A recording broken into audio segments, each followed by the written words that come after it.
I will go ahead and get us started. Welcome everyone, and thanks for joining this afternoon. I'm Justin Stevens, and I'll be facilitating our discussion with our four amazing panelists who you'll meet in just a moment. Before we get started though, I do want to take a moment to express a deep appreciation for all of the educators and school leaders who are logging on right now. Again, please feel free to say hello and introduce yourself in the chat box. Folks in schools day to day, y'all don't need me to tell you that you've had your work cut out for you over the past year and a half, and the challenges you've had to navigate with school closures, virtual schooling, reopening, in some cases closing back down. 2 years ago, we could never have imagined that this is what lied ahead for us. Yet here you are after school hours, continuing to find ways to support your kids and families. And that's such a testament to your commitment to your school, and just want to extend a sincere appreciation to you all on behalf of School Smart Kansas City and Co-Action Collective. So as I shared, I'm Justin Stevens and I'm with Co-Action Collective. We are a new organization. We were actually founded during the pandemic by 5 folks, including myself, who have been in education our entire careers. Collectively, we've been classroom teachers, school leaders, district and state level administrators, and individually, we've worked on family engagement for the past several years. So we came together as a team to support schools, districts, nonprofits, and other organizations who share the same passion for strengthening the bonds between communities, families, and schools. And SchoolSmartKC has invited us to partner with them to bring an opportunity for schools to receive direct supports with family school partnerships beginning during the 22-23 school year. So a special thank you to our friends at School Smart Kansas City for hosting us tonight. I'm sure many of you who have logged on know Juan Rangel. Juan is here, introduced himself in the chat box just a moment ago if you hadn't logged on yet. And he sends his hellos to you all and his thank yous for joining us tonight. So in tonight's conversation, you're going to learn a little bit about the opportunity School Smart Kansas City is creating for schools to receive those direct supports. We'll talk about that in the second half of the conversation, but in the first half of the conversation, we're really going to focus on how the pandemic has highlighted the importance of strong relationships and communication between families and schools. So in many cases, as educators, this sudden change that happened in March of 2020 really forced or created an opportunity, however you want to think about it, for us to prioritize and even reimagine the role of relationships and communication with families, and how we as educators partner with families for kids' academic success, for socio-emotional well-being. We've all had to learn new practices. We've all had to become more innovative.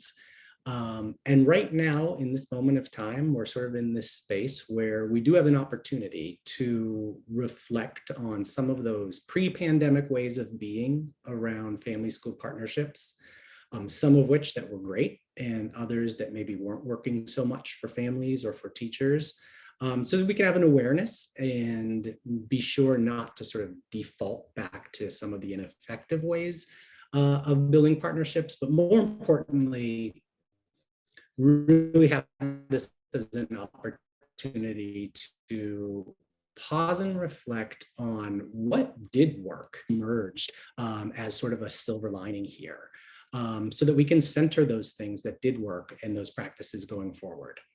So we've got 4 great panelists tonight, 1 parent, 1 teacher, and 2 school leaders who are responsible for family school partnerships in their school communities. And they're going to share their experiences throughout COVID with family school partnerships and share their wisdom with us. And so without further ado, let me invite our 4 panelists to come off camera and to introduce themselves. We'll start with Paola, and then Nubia, and then Devin, and then Jan. Hello, my name is Paola Vera. I'm the Family and School Engagement Coordinator for the Guadalupe High School. I've been with the high school for a little over 10 years, working on family engagement. For being here tonight.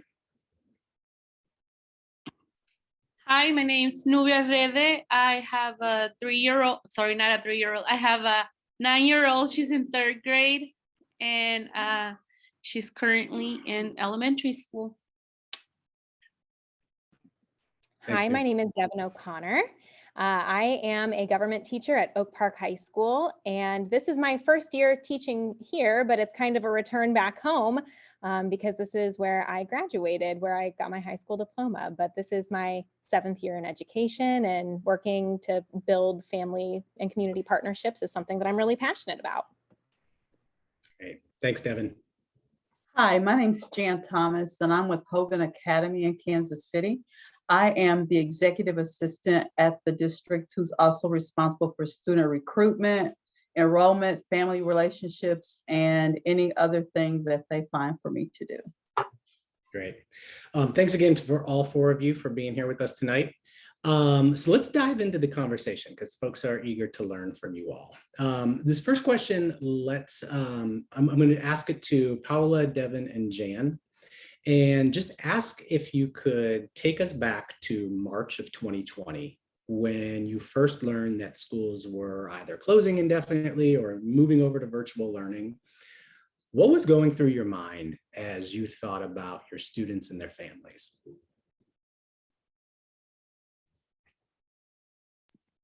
I can go.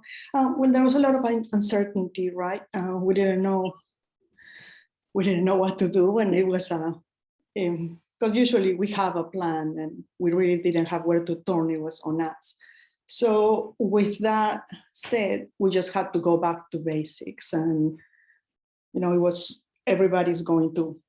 we all have to do this. We all have to communicate with families, and it used to be more, there was like a team dedicated to that, but the main thing was like the whole staff was involved in that process.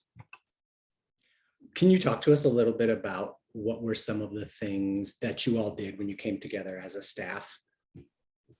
Oh, number one, it was a must, right? It wasn't optional anymore. We had to communicate with every single family.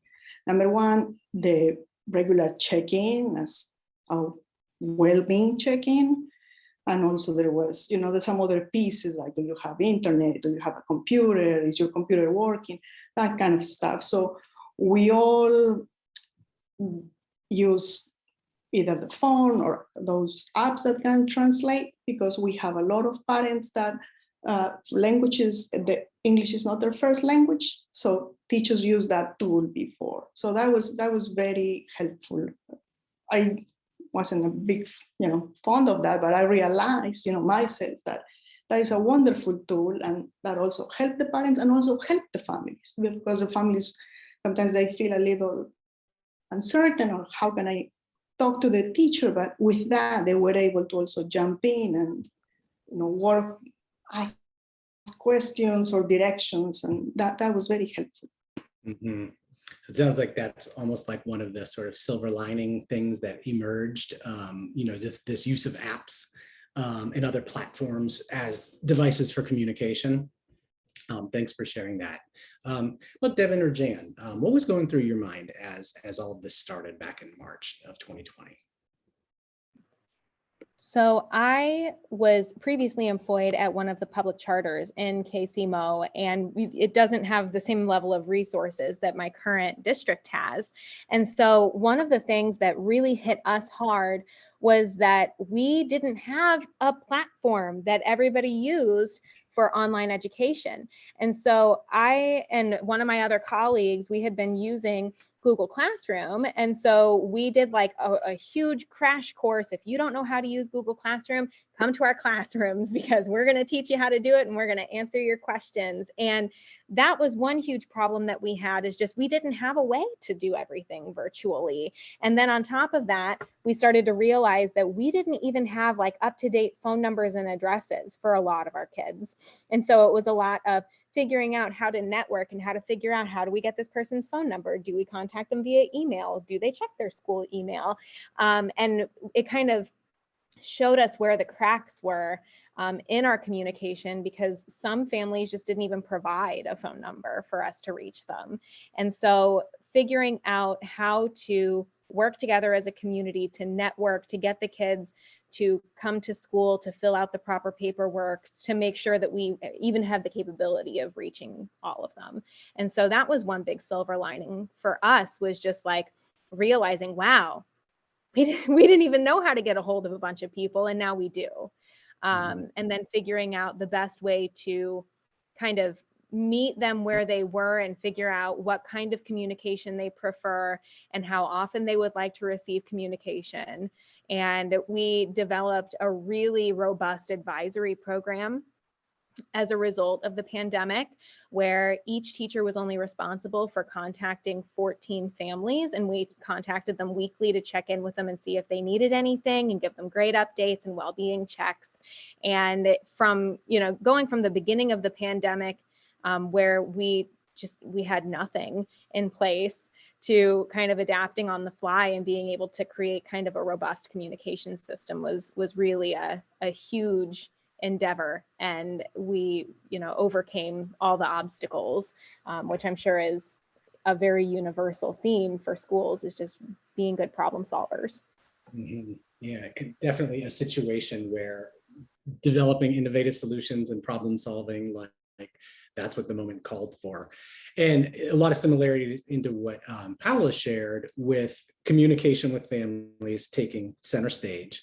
But as well as you said, we work together as a community. Like folks had to come together as a community and, say family, in this moment, family engagement, family school partnerships, communicating with families, this is all of our responsibilities in this moment. And and as you said, that's a silver lining for sure. Jan, what was your experience in those initial few weeks when we transitioned? Well, I think what we have to remember is we were all really in the same boat. One day we were in school, and then the next day it was like, you're shut down. And so you are automatically going into what I call that survival mode, where you're trying to figure out, what do we need to do to make sure our families are taken care of? Not only did you have to worry about technology, because a lot of them didn't have internet. So how do we get them the hotspots to get them internet? Being able to even contact them, like Devin said, because you think the numbers in the system are good till you go to call them and you realize, oh, wow, we don't know how to get in touch with these people. So what the pandemic, what that started to do was force us to be intentional about contacting families, about staying in touch, about getting updated email addresses and telephone numbers and making phone calls. The other piece that we had to realize is that a lot of our kids depended on us for breakfast and lunch every day. So how do we make sure those kids still get fed? So you not only had to think about the academics, but you had to think about the nutritional services piece. How do I put that into play? So all of my kids are taken care of. And again, it all boils down to communication and working together as a community to ensure families are taken care of. I mean, you turned into things that you never thought you'd have to do. Families calling, because I got families calling saying, Miss Jan, I don't have lights, so I don't have internet. What do I do? So then you're trying to scramble to connect them with people that can help them so that they can help themselves. And so you went a little bit beyond the traditional classroom, school type setting into a more intimate, connected relationship with families. And I think while COVID was not ideal and it's not what anybody wanted, that's what came out of it. Our relationships got a little bit deeper and we got a little bit more connected with our families so we could learn how to help them to help our students. And it was chaos. It was a chaos. It was not well organized because nobody thought, and even when they said shut down, we're thinking, okay, we're shut down to April. Then we're shut down, everybody just thought in increments we were going to be shut down. Nobody realized that 18 months later, schools are finally back to some semblance of normalcy, but it was intentional communications. It was intentional contact. It was consistency with those communications and contacts that really helped us to kind of survive to a certain extent. And then just knowing how to work with our families, being flexible. I call it being flexible on the fly. You had to learn how to bend on a whim, so to speak, and redirect what you were doing. You mentioned that the relationships between school and families, in some cases, may have been sort of like strengthened through this. Where do you see that now that you're back to in-person learning? Have those relationships sort of like maintained? I believe that they have, because I think as a system, schools have learned from this. They have learned that what families need to feel connected. And anytime your student is successful in school, it's because you've got a valuable, or you've got a strong support system, from the teacher to the social worker to whatever that kiddo needs. Everybody's working together for the benefit of that student. I think she talked about it. She called it advisory. We call it advocacy. Every student at Hogan has an advocate in their building, and they can go, that family starts with that advocate. Okay, I've got a problem. I need help with the homework assignment. I need something. They know to go to that advocate. They can go to Miss Thomas, so they can go to Mr. Stevens if you were at Hogan and say, Mr. Stevens, I need help. I don't know where to get started. And as the advocate, you help them start to get that ball rolling. Now, you may not be able to resolve it, but you can put them in connections or in contact with people that will help them do that. And once families saw that during the pandemic, they really, really, really like it now. They like knowing, I can pick up the phone and call Ms. Thomas and say, hey, I've got this issue. What do I need to do? Or they know that they can call that one person instead of being bounced around. I mean, think about how we feel when we call a customer service number for a credit card company. And the first person says, oh, well, you got the wrong person. Let me transfer you to this person. And you got the wrong person. That's aggravating. And think about how that feels to a mom who's worked all day and they just need one question answered. They don't need to talk to 5 people to get one answer. And so that advocacy system has really helped, and it's really strengthened our relationships with our parents. And they absolutely love it. They love it. I want to hear a little more about the way you all built out your advocacy system, but I'm going to circle back to that in just a moment, because I want to invite Nubia into the conversation, because we've heard the perspective of 3 school-based folks on what that initial sort of transition to virtual learning was like. But from the parent perspective, what did you experience, Nubia? What was going through your mind when you learned that your daughter was going to be home for virtual schooling? Well, at that time I was on maternity leave, so I was already at home. You know, I would see her when she would go to school and come back. And then when we got the notice that there wasn't going to be school, at first I was a little bit relieved, because I said, well, I'm going to be here. I can guide her. In my mind, I said, it's going to be so easy. You know, I know about technology and I know how to use a computer. And, you know, thankfully we had Wi-Fi at home, and she had her tablet. So, you know, those technology wise, I wasn't that concerned. But then when we started working and doing the actual work, you know, when teachers were like, well, this is the Zoom link, or this is the link for this program that we'll be using, and this is her username, and this is her password.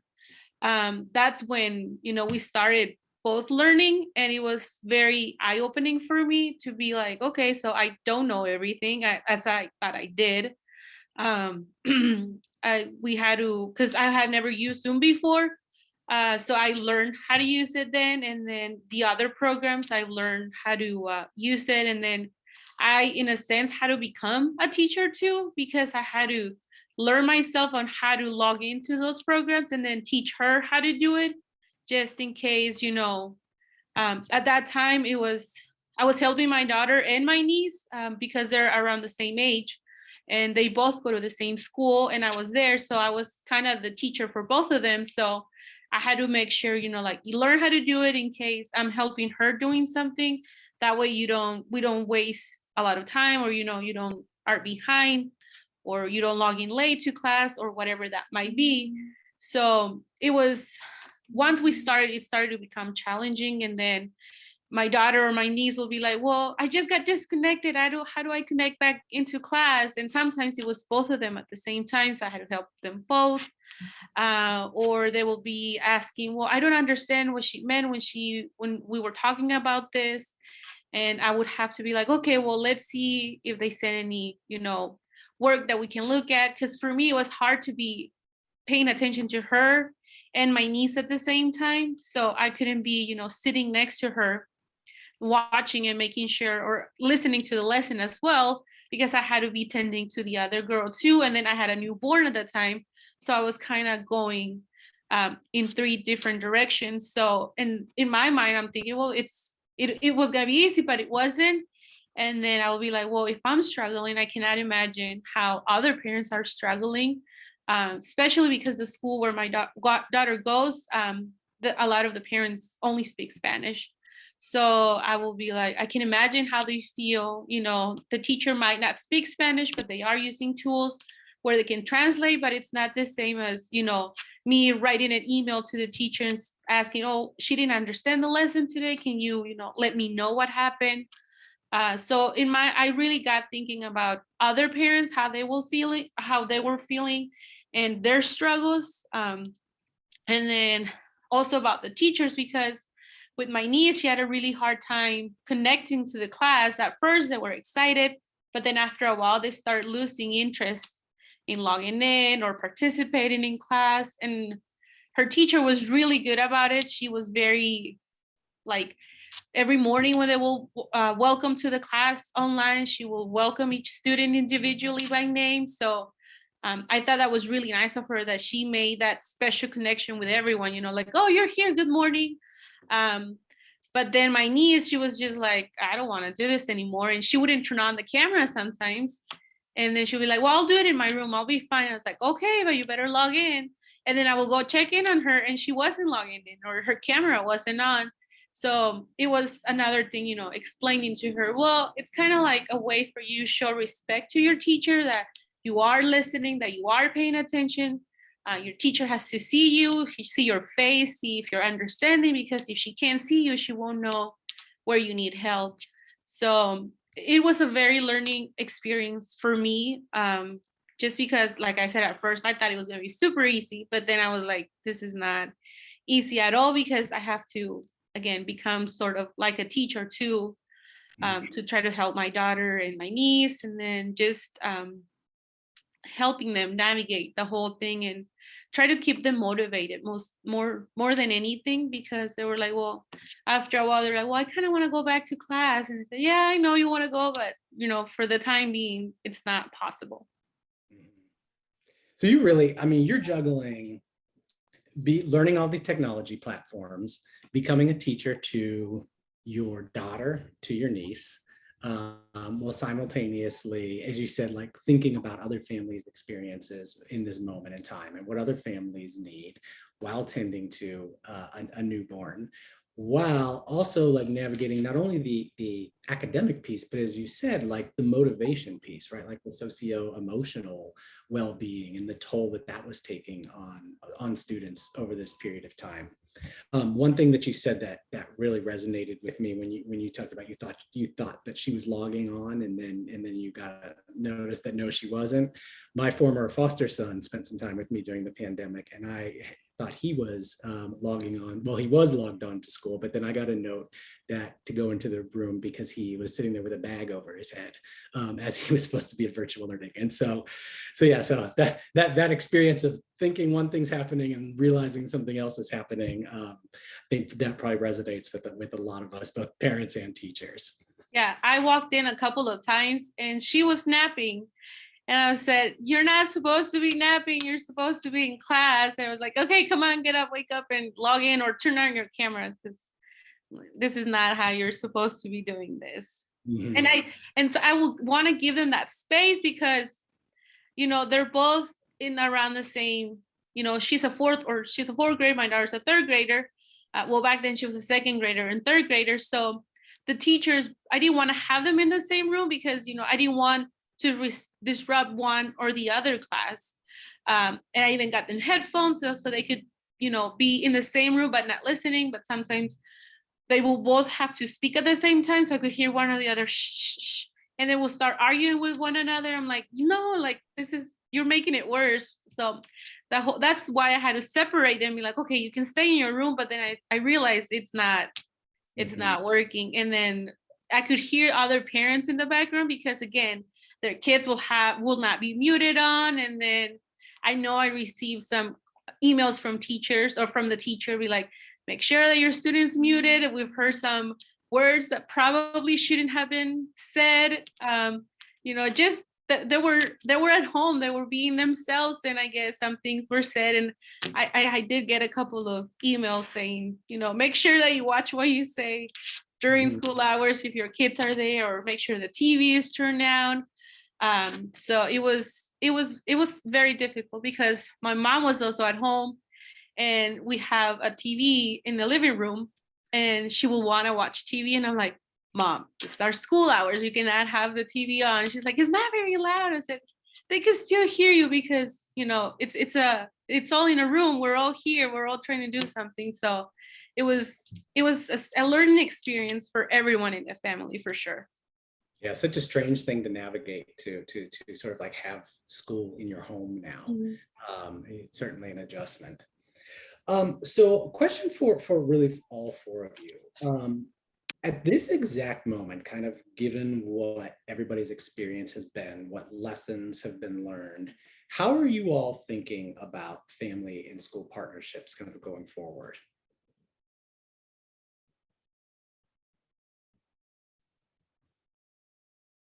I can go quickly, and it's a little bit of what everybody said. It's a time for a reset.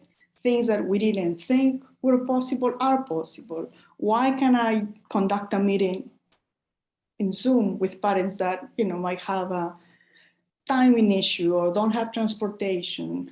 Why can I record the workshop and parents can play it at home?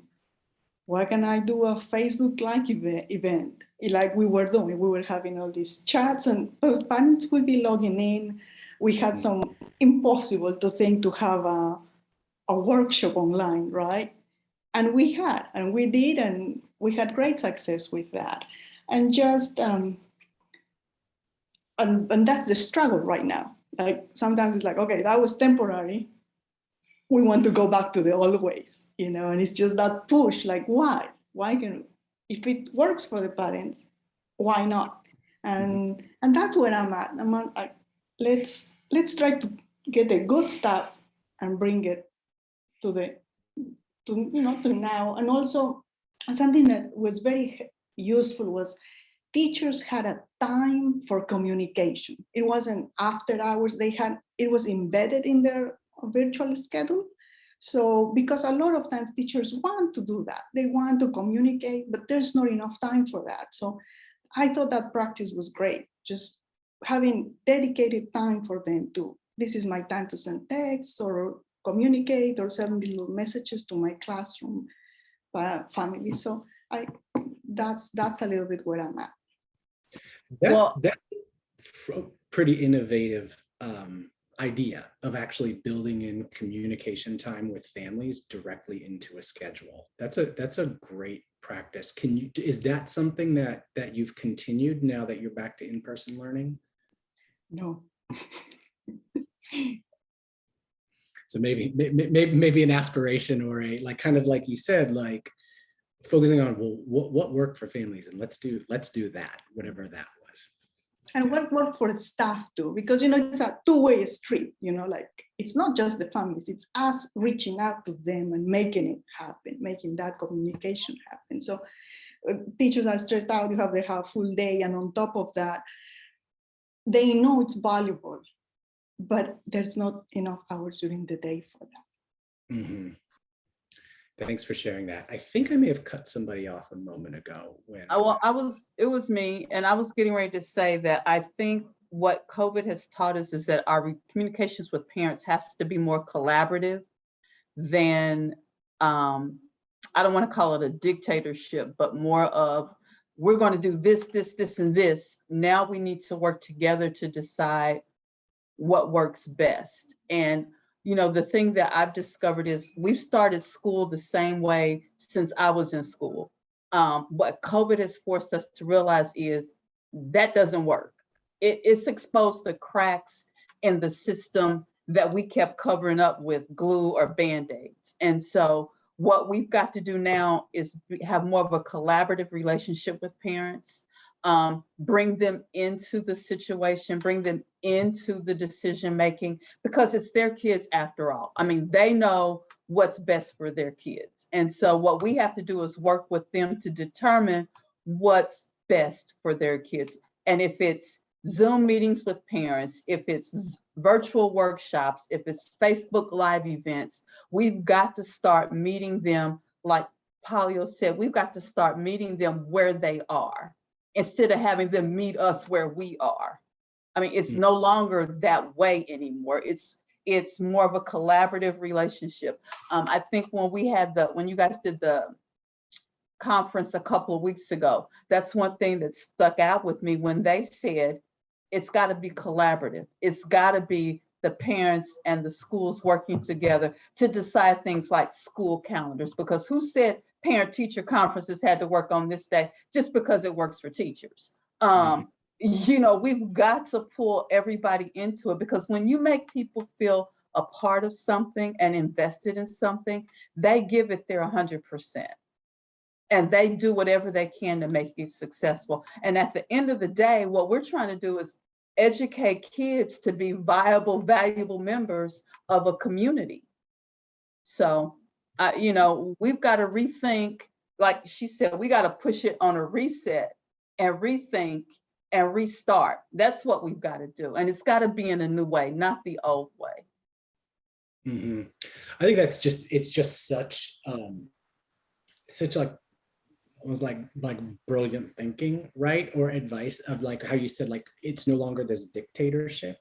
It's gotta be two of us sitting down together in equal partnership with shared power and shared leadership and shared goals, and working together to ensure that the student really thrives, right? Both academically, socio-emotionally.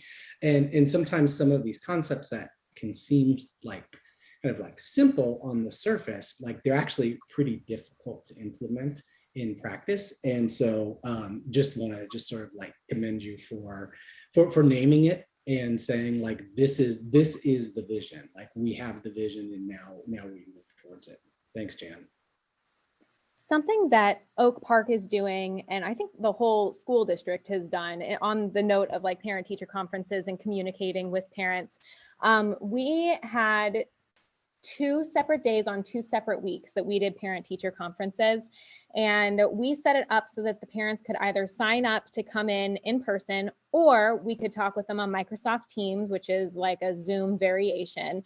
Or, you know, if we wanted, or if they wanted us to, they could leave a phone number and we could call them during an allotted time. Or if they had a time that worked better for them, that was, you know, during our plan period or after school hours, then they could put a time allotment for when we would be available to chat with them sometime later during the week. So, you know, we gave them a whole lot of options if they wanted to meet with us or talk with us. And before COVID, that would not have been a thing. You know, we wouldn't have been working with them on Microsoft Teams, or even be willing to give them a phone call if they weren't able to be here in person, or if they weren't comfortable with coming to the building in person.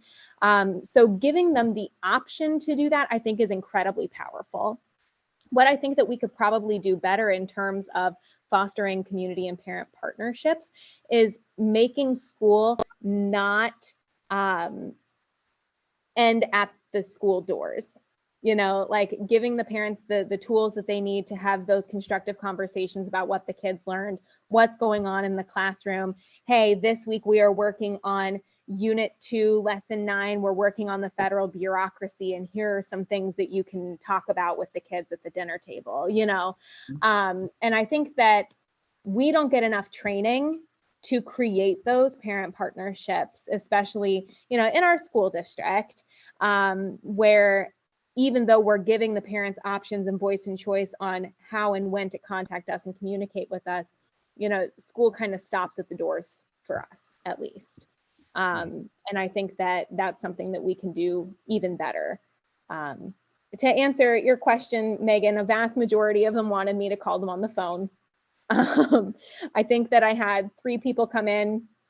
I had 2 Microsoft Teams meetings, and then the rest of them, and there was probably 20 of them that wanted me to call them on the phone, which is fine with me, you know. And if that works for the parents, then that's what you got to do. Thanks, Deb. Something that you said that really resonates is this idea that folks often don't have access to training or professional development for family school partnerships. I know myself, when I went through a teacher prep program as an undergraduate student and as a graduate student, never took a class in family school partnerships. It actually was never a topic that was discussed. And I think that's the norm in most places, not in all places, but it's a pretty typical experience that we have as educators. So you just sort of naming it as a gap, I think, is an important thing, to recognize. So in our last few minutes, before I talk about the actual opportunity that SchoolSmart Kansas City is creating for some support for schools and for teachers around these family school partnerships, I want to ask you all, so you have a captive audience right now of school leaders and educators. Given your experience throughout COVID, everything that you've learned, the silver linings that have emerged, what would you say to school leaders about what you need and about what schools can be doing around family school partnerships? What's your advice? I would say 2 things. Build trust, relational trust, because relationships are the bedrock for whatever initiative you are going to have within the school and with the families. So to me, it's trust. And the second one is where we're just talking about, build capacity within the leadership and within teachers and general staff. Those are my 2 main. If we have those 2 things, I think we can keep going from there. So build trust with families and capacity for educators and school staff? Yes, capacity in every single direction, because sometimes families feel a little insecure of how to engage with the school and the other way around. Mm-hmm. So build capacity and build trust. And, COVID has helped us with the trust piece a little bit. And yeah. Great. Thanks, Paula. I would have to agree with Paula here about the trust, just because I feel like when I call my daughter's school, I'm always very honest with them, and I feel like I've built a relationship with them. A month ago, maybe, my daughter just didn't want to go to school. She was like, she's been begging me for weeks that she didn't want to go to school. So I made a deal with her. I said, okay, you can miss this Friday, but for the rest of the school year, I don't want to hear you anymore that you won't want to go and you're not going to complain in the morning. You're going to do your job and you're going to go. And she said, okay, Mom, that's a good deal. I let her miss. I called school and I said, Jalwani's not going to be in today. And the secretary asked, well, is she sick? I said, no, she just needs a mental day, just a personal day for herself. And she'll be back on Monday. And ever since then, she hasn't asked to miss school anymore. We haven't had any issues with her waking up. So I think it's better for me to have told her she's just going to miss because, she needs that day, instead of me saying, oh, yeah, she's sick. And then especially now with COVID, I don't want to cause anyone to be concerned. Oh, she's sick. How long has she been sick? Any of that. So in my mind, I thought, well, it's better to be honest with them and let them know that, she's just not feeling it today. She's not going to go. And it probably will not happen again because that was the deal we had. But, if I see that it's something that she's going to be struggling with, I will also feel comfortable calling the school because I have already mentioned it to them. She needed this day. And then if it becomes something, then I could call the school and be like, can you offer me some support on how I can help her and how I can motivate her not to feel this way, or is there something going on at school? So I always feel very welcome when I call the school. If I ever need anything, they guide me in the direction that I need to go or who I need to speak to. if I leave a voicemail, they always call me back. So I agree with the trust part. That's a big deal too. Mhm. And that's a powerful example of trust, that you trusted the school enough to be honest and say, my daughter, she needs a mental health day. We all need a mental health day sometimes, and that's what it is. And so this is what we're doing today. And that you trusted the school to be honest with that information. And it sounds like they're very supportive and responsive to that. Thanks for sharing that. That's really powerful.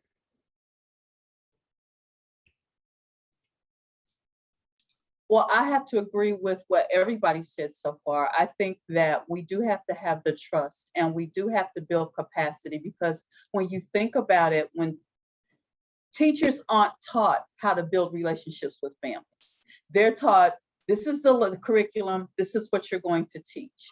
But what COVID has done is exposed that all of us are human and we all really need each other. And so in order to need each other, we have to trust each other and we have to have a relationship with each other. So what we've got to do is stop saying it's a school and say we're more of a community. We are a community of people working together for the betterment of our kids. They're not just your kids or Nubia's daughter. She's still my daughter. She's my kid. I've got to figure out because think about it, as adults, we didn't understand COVID. So imagine how a grade schooler feels. Well, what do you mean I got to wear a mask all day? What do you mean I can't go to school tomorrow? What do you mean? If they don't understand, if we didn't understand and know how to deal with COVID, how do we expect them to? And so we've got to realize it's got to be more of a cooperation. I keep saying it, cooperate and collaborate. That's the only way this is going to work. And I think for school administrators, they got to recognize cooperation, collaboration, relationship, and trust will be what makes your school successful. And that's my 2 cents. Thank you for that. And Devin, do you want to close this out? I think that these ladies really hit the nail on the head. I think that as long as we are able to build relationships and trust that every parent is an expert on who their student is, and if we can, have those relationships that Nubia has with her school faculty and say, hey, this is what's happening and this is how you can help to accommodate. As long as we have those open lines of communication and the trust that we have in each other as parents and as professionals, I think that we're going to be better off in building that community structure and making it so that we're not just some, state or city run establishment that is kind of running in the background of everybody's lives. We're an integral part of every community. And, we deserve to have that reach go past our doors, so building that community and parent partnership is so important through that trust and collaboration. And I think that there are lots of ways that we can, strengthen that bond. Mm-hmm. All right, folks. The 4 of you are incredibly inspiring. I think we've gotten so accustomed, particularly since the pandemic started, to hearing bad news and hearing what is not working. And tonight, the 4 of you really offered like glimmers of hope, right? And suggestions for like how you make this work. And what resonates most is this idea of when we come together, all of us as a community and as a school community, and we prioritize our families, we prioritize the relationships, and we understand that this is all of we're all in this together. Like family school partnerships doesn't sit over here and live with this person. It's something that lives with all of us. And it sounds like you all really experienced that coming together and that collective problem solving, and that all kind of rowing in the same direction. And just hearing you talk about your silver linings, hearing you talk about what you're looking forward at as it relates to family school partnerships is really, really inspiring. I'm sure that there are a bunch of thank yous in the chat box, which I haven't been looking at. But folks, please feel free to thank our panelists in the chat box. You all were incredible.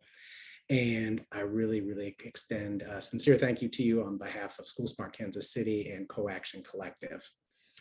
I'm going to use just the last remaining few minutes here to talk about the opportunity that SchoolSmart Kansas City is creating for Kansas City schools, educators, and school leaders to receive some direct support from Co-Action Collective around these family school partnerships.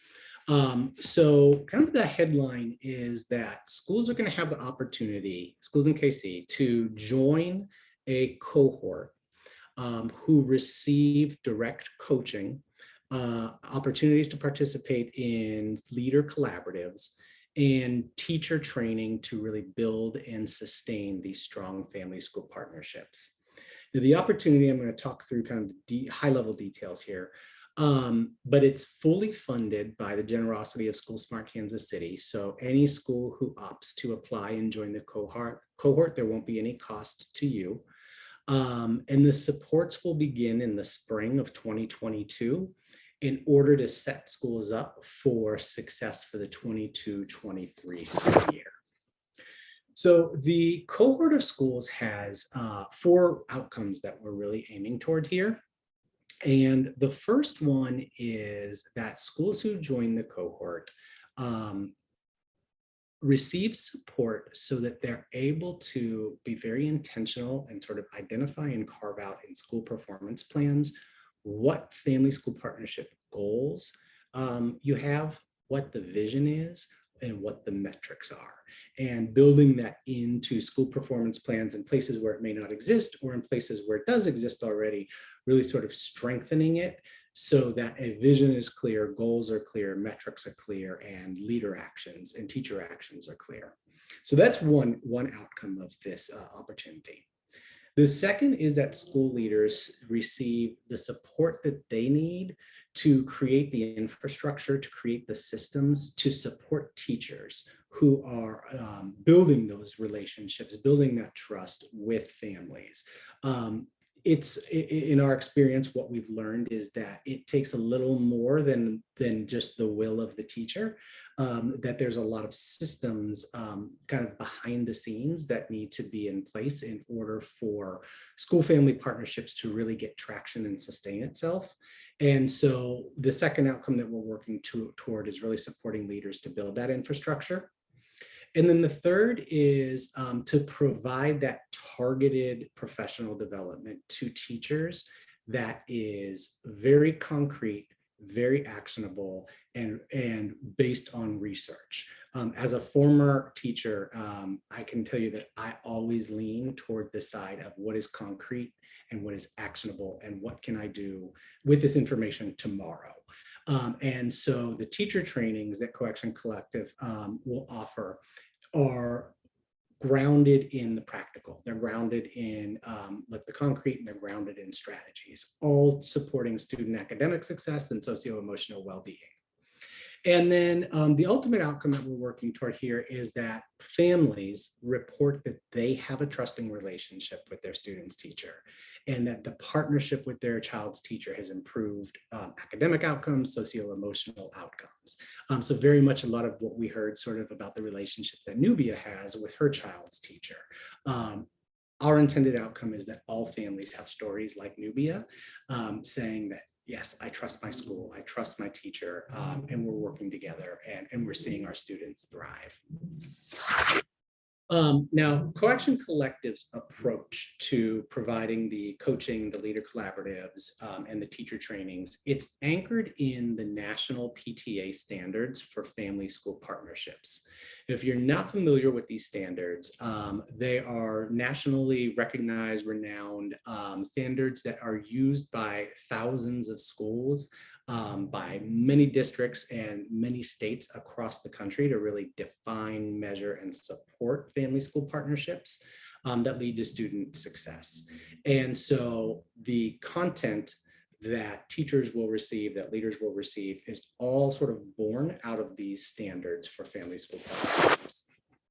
Now, the approach that we'll take is kind of 3-pronged. So as I mentioned, there's school leader coaching, there's leader collaboratives, and there's teacher training.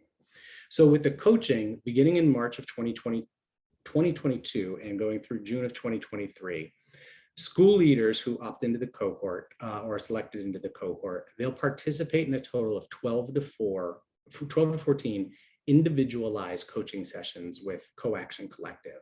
And these coaching sessions are tailored to each leader's goals and priorities for family school partnerships, and designed to really support leaders with the actions that they want to take to set vision, to invest staff, and as I talked about earlier, to build that infrastructure. So there's individualized one-on-one coaching to put all of these things in place. And then there's also, over the course of this 14 months, 4 leader collaboratives. And what a leader collaborative is it functions essentially as like a professional learning community. It builds on the individual coaching by creating a space for the school leaders to come together and really be part of a community of practitioners who are focused on centering strong family school partnerships. And these collaboratives are designed to anchor school leaders kind of in a common language and a common understanding of the why and the what and the how of effective partnerships with families. And it's also a space for folks to share best practices, share what's emerging in their school communities and their family school partnership practices, and really for school leaders to be in community and learn. And then there are 5 teacher trainings that take place over the course of the 14 months as well. Those teacher trainings, Megan, if you could advance to the next slide. Again, these are all built around the National PTA standards for family school partnerships. So there's 5 sessions. The first is Family Engagement Foundations. And this is a session that, similar to the leader collaboratives, is really designed to anchor teachers and their school communities in a common vision and in a common language and a common understanding, excuse me, of what family school partnerships can achieve for students. And in this session, principals are actually part of the session where they communicate to their staff as a result of the coaching and the leader collaboratives, what their vision is and how that vision is going to be realized. The second session is based on Standard 1 in the National PTA standards, and this is called Welcoming All Families. And here, teachers have the opportunity to assess the status of their relationships with each of their students' families, and from there, kind of create their own personal why for building partnerships with families.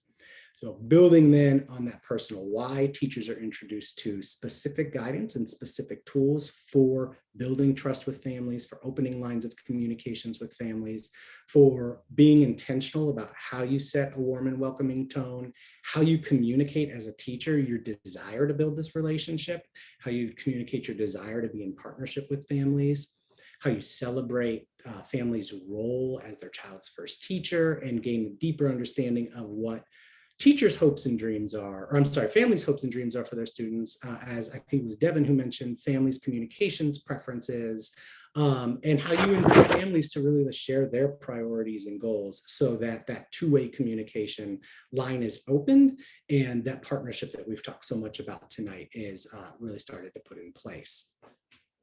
The third session for teachers is called Equitable and Effective Communication, and that's the second of the National PTA standards.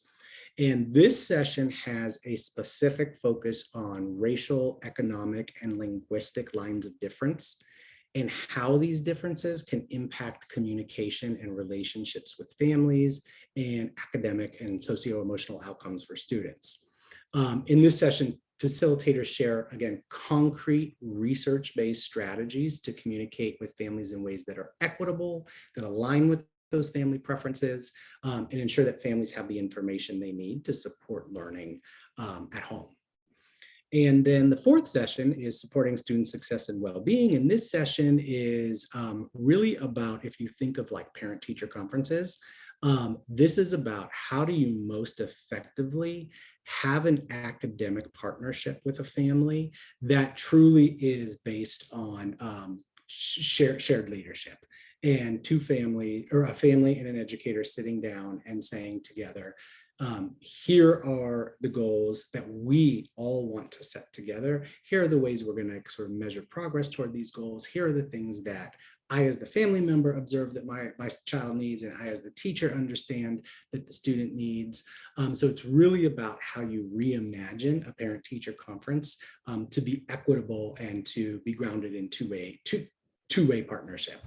And then the last session for teachers is planning forward. And that's really the final teacher professional development session for the series, where teachers kind of reflect on the progress that they've made and identify how they want to continue to grow and develop their family school partnership practice. So that was a lot of talking.